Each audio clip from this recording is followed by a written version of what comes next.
অচক্ষ নামাজ পড়েই ভেবে বসবেন না যে অনেক কিছু করে ফেলছে। এক চিল্লা দিয়ে মনে করে ফেলবেন না যে দিনের জন্য অনেক কিছু করে ফেলছে। একটা হজ করেছেন, ওমরা করেছেন, সিয়াম রেখেছেন, দিনের জন্য দান সৎকার করেছেন, একটা মাদ্রাসা মসজিদ করেছেন, ভেবে বসবেন না আপনি সব অনেক কিছু করে ফেলেছেন এবং অন্যরা সব কক্রোচ তেলা পোকা ওরা জাহান্নামে যাবে এমনটা মনে করবেন।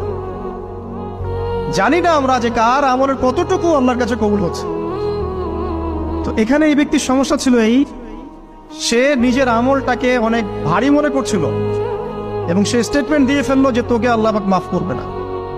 এই একটা কথা মন থেকে বলার কারণে তার ইহকাল পরকাল দুটা বরবাদ হয়ে গেল, সে জাহান্নামে চলে গেল।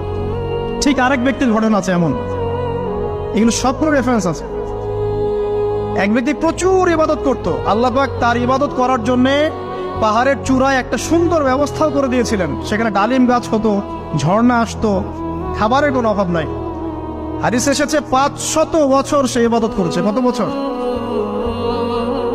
কিয়ামতের মাঠে এই ব্যক্তির অবস্থা এমন হবে, তাকে জান্নাতে প্রবেশ করানোর জন্য নিয়ে যেতে বলা হবে যাও আমার রহমতে জান্নাতে চলে যাও। আল্লাহ পাক তাকে এই কথাটা বলবেন, কিন্তু এই ব্যক্তি বলবে আমার আমলের কারণে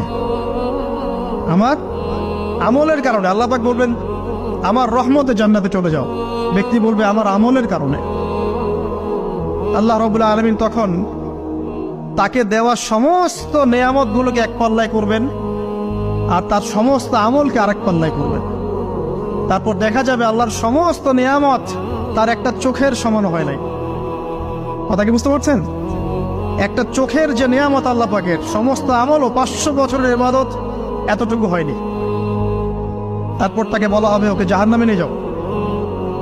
এবার জাহান্নামে যাওয়ার সময় সে বলবে আল্লাহ তোমার রহমতে আমাকে মাফ করে দাও।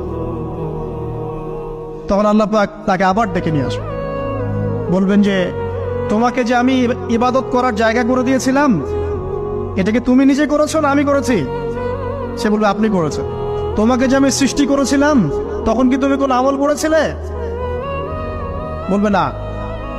তাহলে তোমাকে যে সৃষ্টি করেছি আমি, এটা কি তোমার আমলের কারণে? না। তোমাকে সারা দুনিয়াতে এত নেয়ামত দিয়েছি, এটা কি তোমার আমলের কারণে? সে বলবে না। তখন তাকে জান্নাতে প্রবেশ করানো হবে। কিয়ামতের মাঠে এমন অনেক ঘটনা ঘটবে যেটা আমাদের